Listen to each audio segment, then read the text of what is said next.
Well, it is almost Father's Day, and I have this mug. So who's the papa?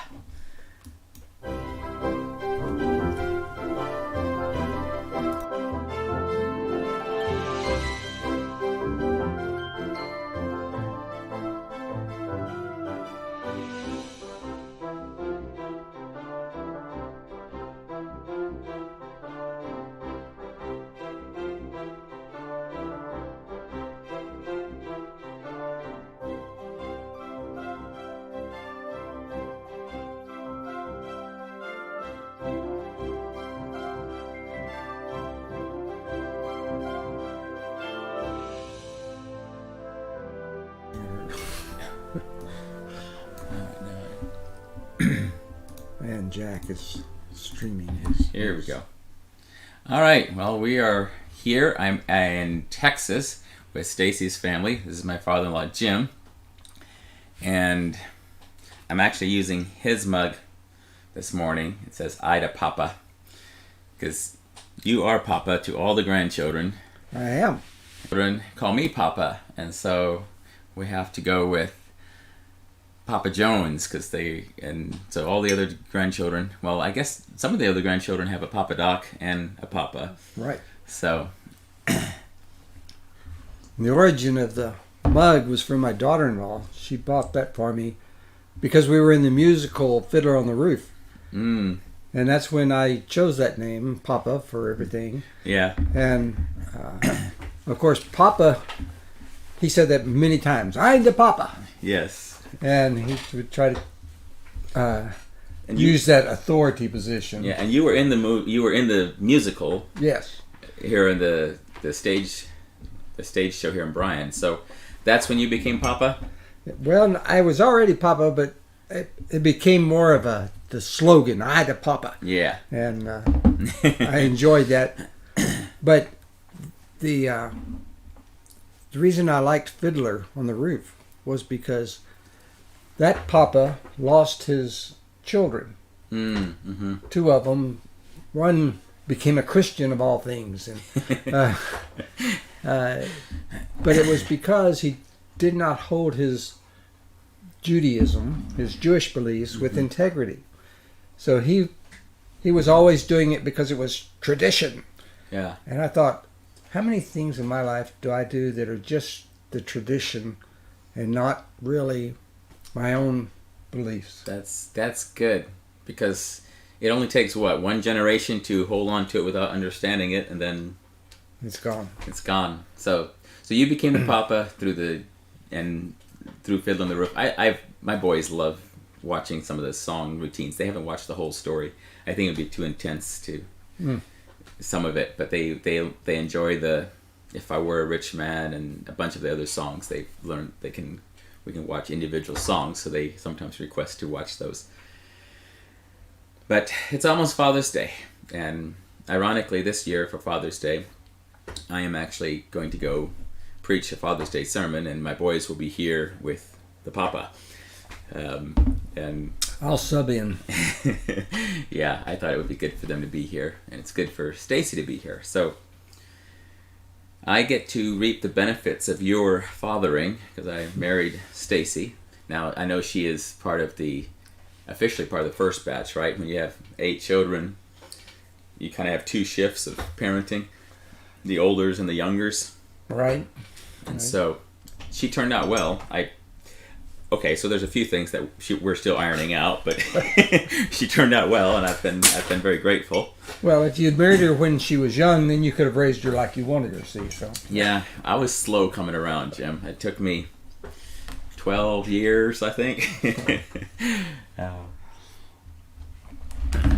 But I think we once both caught chicken pox from the same large conference, so we could have met earlier, but we didn't. Well, I found being Papa to be an incredibly good thing. I have a story about one of my friends. His mother and father used to go for walks in the evening. Okay. And they would tear a piece of gum in half and share it. And he thought that was so stupid. And after he got married, he and his wife were out walking one day, and he brought out a gum And he tore it in half and gave it to her, and he went, "Oh no!" It just happened. It just happened. I didn't mean to do that. That's funny. But that is the way a lot of life is. We have our opinions about what our parents have done, and then next thing you know, we're making the same decisions based off of what our children are doing, right? And yesterday, you needed some tools for your generator on your RV. And I had them in my shop. Yeah. And everybody thinks that I run a hardware store here. You Because do. I save all of these tools and all of this stuff. But that's what my dad did. Yeah. And I find more and more that his mannerisms, his jokes, his facial expressions show up in pictures of me. Yeah. That's amazing. It is. Yeah. So as I grow older, I look more like him. And I guess that's just the aging process is now where I remember him being. Right. And Yeah. Now, I remember when that happened, when I started realizing that I was as old as my dad was when he was doing certain things that I clearly remember.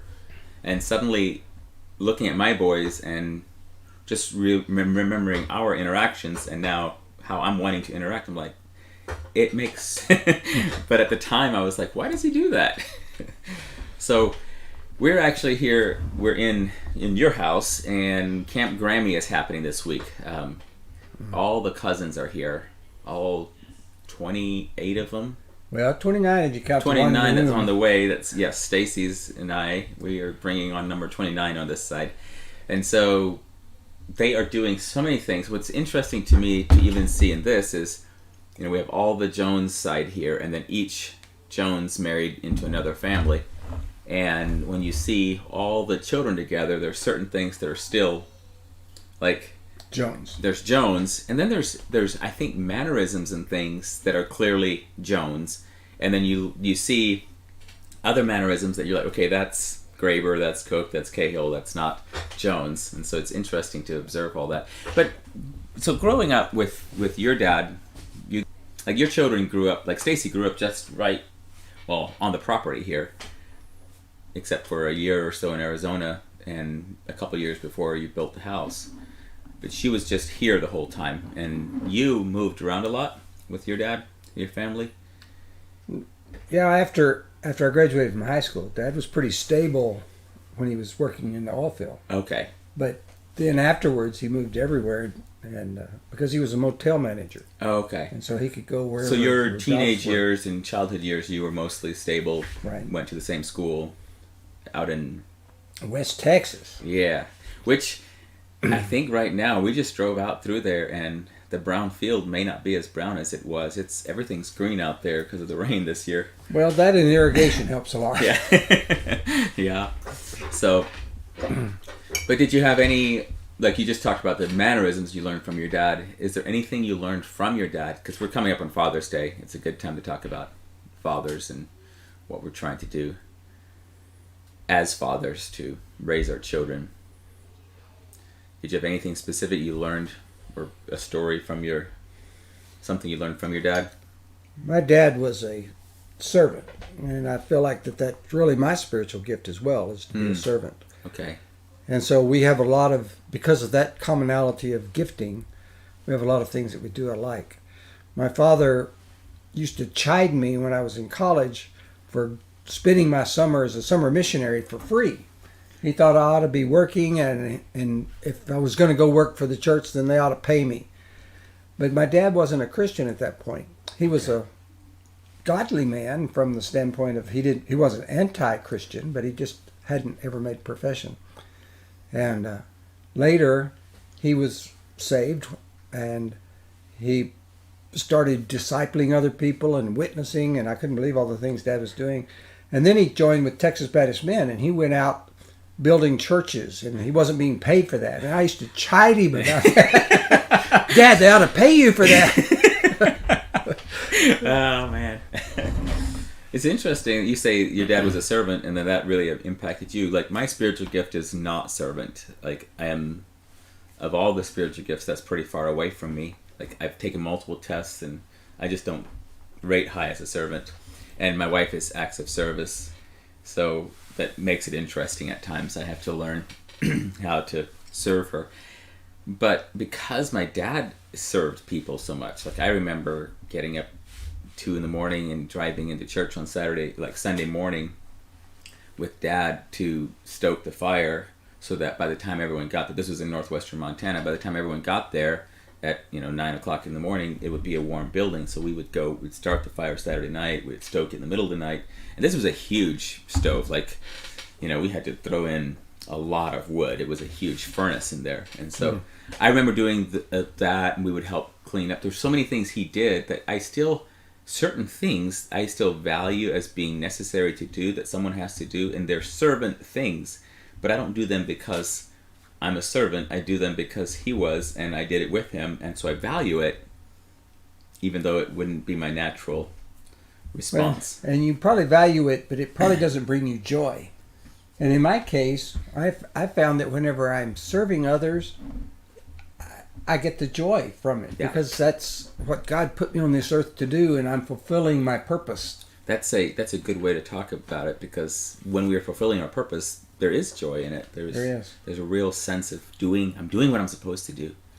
And like today, Camp Grammy, I will do dishes, I will fix meals, I will clean the house, put order back to things so that it goes smoothly, because my wife's spiritual gift is teaching, and it frees her from all of those kinds of chores so that she can do what God intended her to do, which is teach these kids. She gets joy out of it. She does. Yesterday they had the older set of kids created Vanity Fair over there, because they're going through Pilgrim's Progress, and all the younger children came to Vanity Fair, and it was quite a show over there. There were balloons and all kinds of fair things. Cotton candy. There was cotton candy.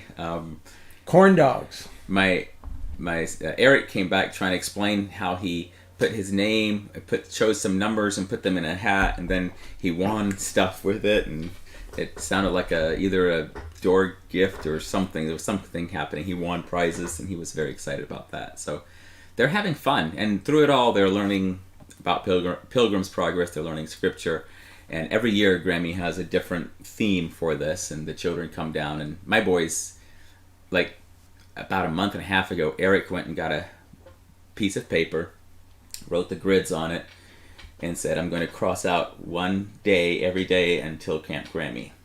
He had managed to make almost the right amount of grids so that it came about right. We were leaving to come here, I think, when he filled his paper all the way. So he was pretty close. Yeah. But they're so excited every year to come here. They just love being with all the cousins and stuff. But yeah.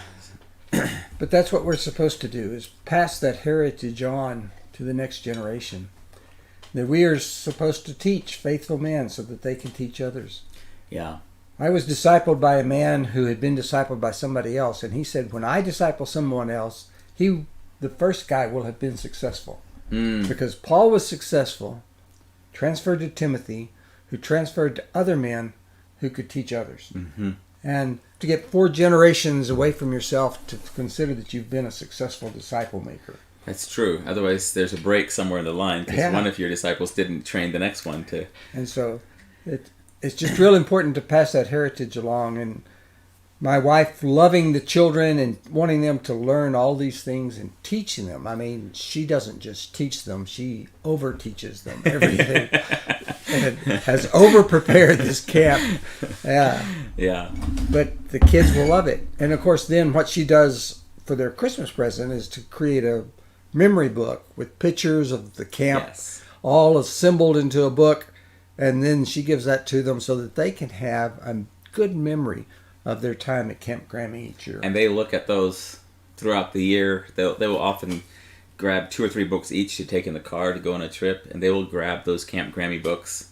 And they, like William at 2 years old, already knows to say, I wasn't born yet, for something. Like this was happening. But one day he found a picture of the older 3 before he had been born, but he mistook himself for baby Eric.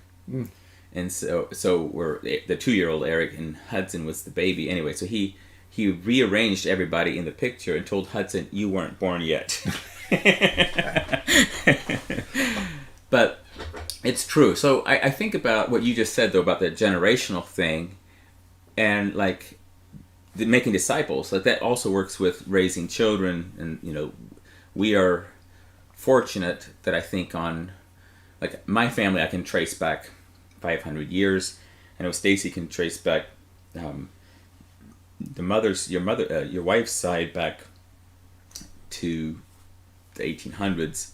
And actually, we have right now 4 generations here because Grandpa Jack is living here, we have your generation, then my generation, and then my sons. And so there's 4 generations here.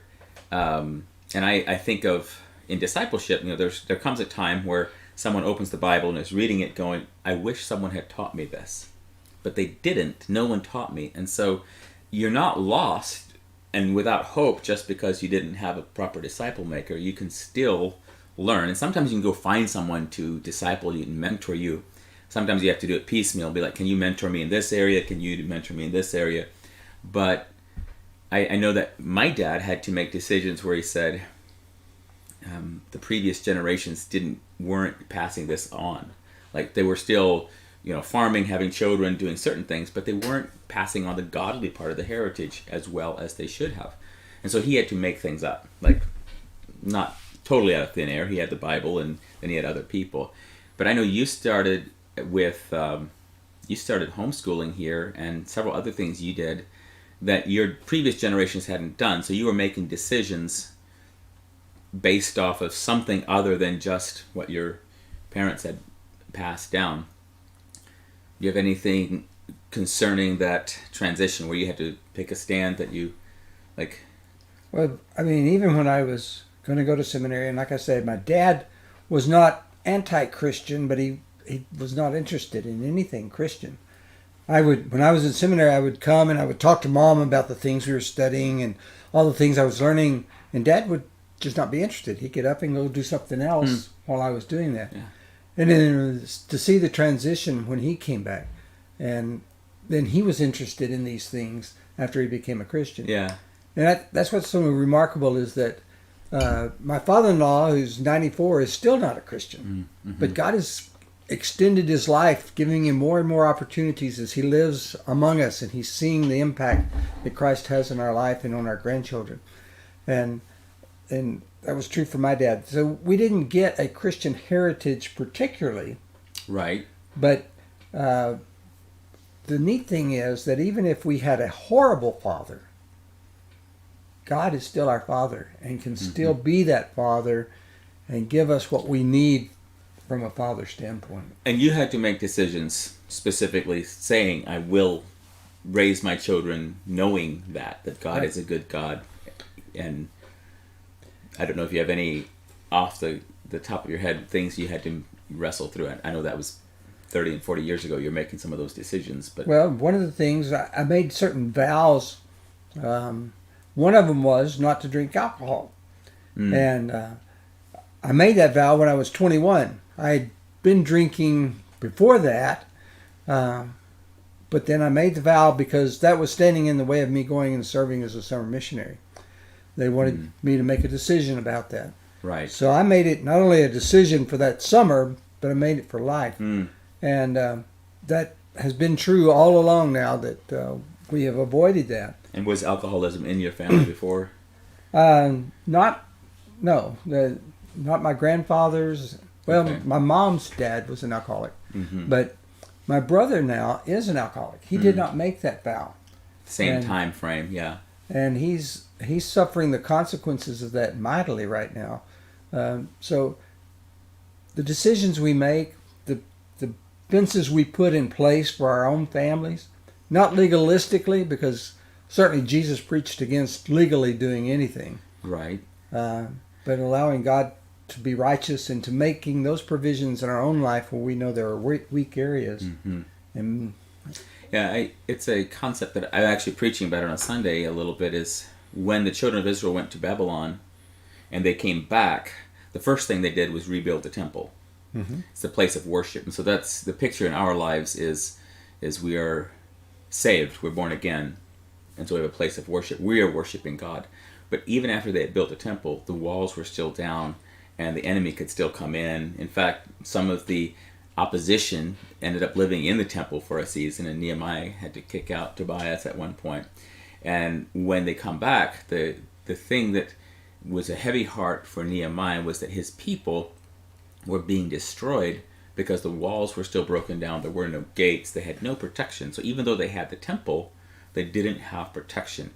And so one of the things that happens in a scenario of, when you are a Christian, you're following Christ, is that for the safety of your children, your family, for yourself, there are certain walls that have to be built and put back in place. And for you, one of the walls that you put in place was you said that you were not going to drink, because that was it, and it served you well.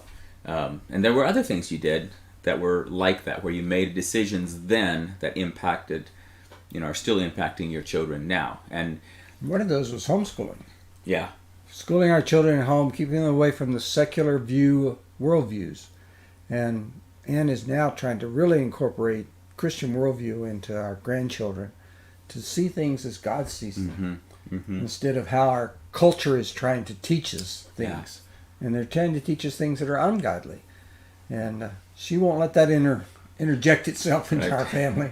And it's interesting because I read a book just called "There Is Much Rubbish" out of just that phrase out of Nehemiah. When they went back to rebuild the walls, these walls had been built by their forefathers with good material, and they had built good walls, but now they have fallen down. And when they went back to rebuild the walls, they couldn't just take everything that they received from their forefathers and rebuild another wall.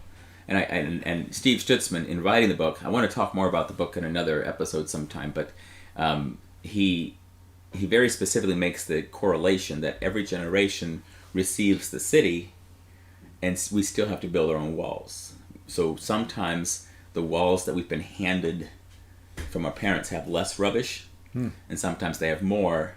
But the rubbish idea is, so there's the rock that God made, and we're going to use it for the wall, but it has man-made mortar on it.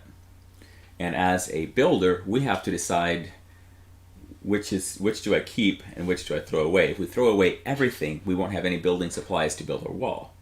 So we're like, if our parents were Christians, homeschoolers, whatever, and we get rid of all of that, then we have nothing left to build with.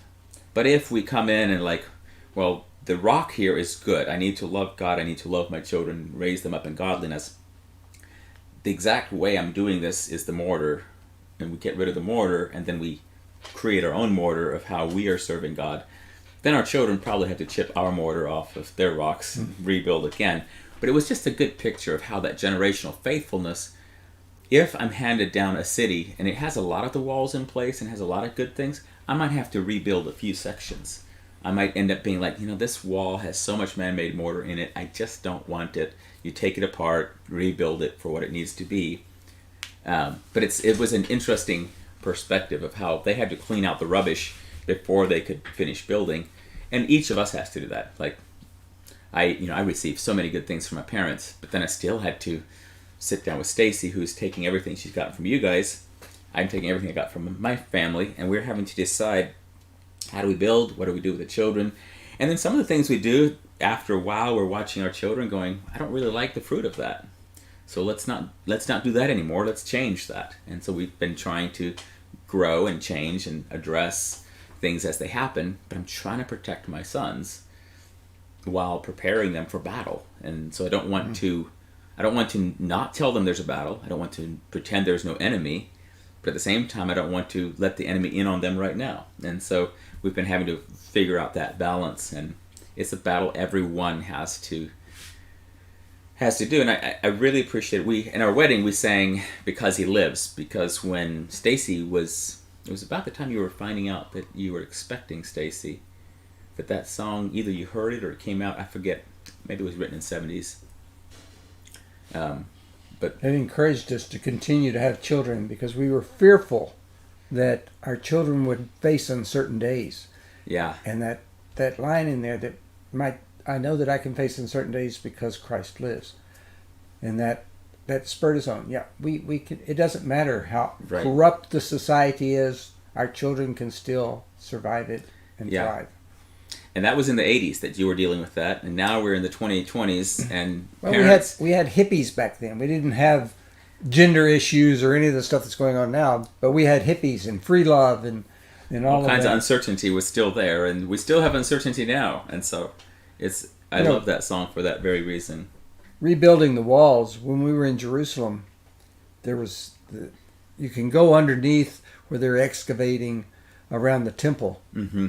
And of course the temple is not there. Now it's a mosque that's on top of the Temple Mount. But you can go through and you can see the stones that were laid. Yeah. I mean, thousands of years ago, and they're still there. And they know which ones, because of the shape of the stone, which one came from what king's era.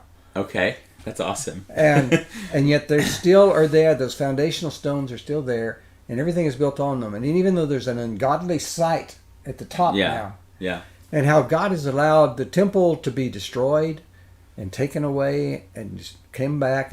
But right now, all of that area belongs to the Jews, except right in the middle of Jerusalem. That Temple Mount belongs to the Arabs. Yeah, wow. That was the concession that they had to do. And I'm thinking, why did God let that? Why can they not rebuild that temple? Mm-hmm. We saw that they've already got the menorah stored away, solid gold. Right. To go back into the temple when it's rebuilt. But they would love to rebuild the temple, but God is saying, not yet. That's my timing. It's underneath there where they have one of those rocks that's like 55 tons or something. It's a huge rock, and I wonder, how did they get it there? Well, it's like building the pyramids. Necessity becomes the mother of invention. But it also, I think, points out something, that the foundations that we have in our families is there are some rocks that is very, very difficult for one person to put in place. And you need the help of fellow Christians, you need the help of fellow family. And once a rock is put in place, we shouldn't just easily be like, don't need that thing anymore. Some rocks are very difficult to remove too, because they're huge. But like the idea that rocks that were built in like that is still there this many thousands of years later. And there's some things that I believe, in your ancestry and in mine, there's things that people put in place and were praying back generations ago that are still bearing fruit now. And potentially they were not praying and were ungodly and pagan, and that is still plaguing us now, and we're still having to fight that every time. But I keep thinking about that. As long as the earth stands until Christ returns, I want, when people look back, when my great-great-grandchildren look back through the generations, I'm wanting them to see the revival that was here and be challenged in their own faith. And I think that's what we'll see that's what they see in you. That's what they see in, and even the fact that your parents came to the Lord, your dad came to the Lord in his later life, and then spent all that time serving with the building the churches and stuff. That was a real heritage. Like Stacy got to help build the church down here because of that. And I got to see that God can take somebody. I mean, Dad was in his 60s when he accepted Christ. Can take him at that point and then use him mightily in the kingdom work. So it's never too late. And that is amazing. My brother is just gone into some rehabs, and he's going to be dealing with his alcoholic thing. He called me the other day. He said, "This is the first time I've been sober in 20 years, and it's really affecting the way I think about things." And so God can do a restoration, even that difficult of a situation. And we're just praying my brother will be able to overcome this and become a testimony of God's grace in his life. So that's what I love about the gospel, is that the forgiving Father who wants us to prosper and will put everything in we need. He will become all that we all have to be. God will be our Father, just like the Father in the prodigal son. He will run after us. He will love us. He will restore us. He'll put the ring back on our finger, even if we've gone through the miry clay.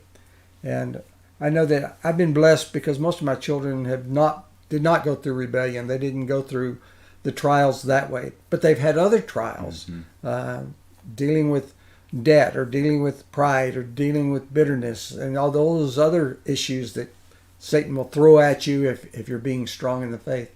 And it's just remarkable to see that our Heavenly Father can restore the way that He does. That Even is like amazing. the temple in Jerusalem. Yeah. That's a good word to end on, because sometimes for Father's Day we get to the point where we're like, dads, if you just get your act together, everything will be okay. But sometimes the dads, we're needing that restoration. We need that healing. So, yeah, it's never too late. We can always turn to Him. But I think we'll go ahead and end on that note, because that is a good way to close out, is to say there's always hope. We can always change and receive what God has for us. We don't have to wait. We don't have to just be stuck here because we've made a decision in the past. We can make another decision, a fresh start. And I love that about fatherhood. And I appreciate myself how often, if my dad recorrected and asked forgiveness, that it gave me a fresh start with him. And so I remember that with my boys. It's like if I find myself going down the path I don't like, I can go apologize and repent of it and confess to them, and then I can change that direction. And that's true in all of life, because we have a loving Father who loves us. He loves us. He does. Yeah, absolutely. All right, well, blessings. I will see you next week. Thank you for joining us.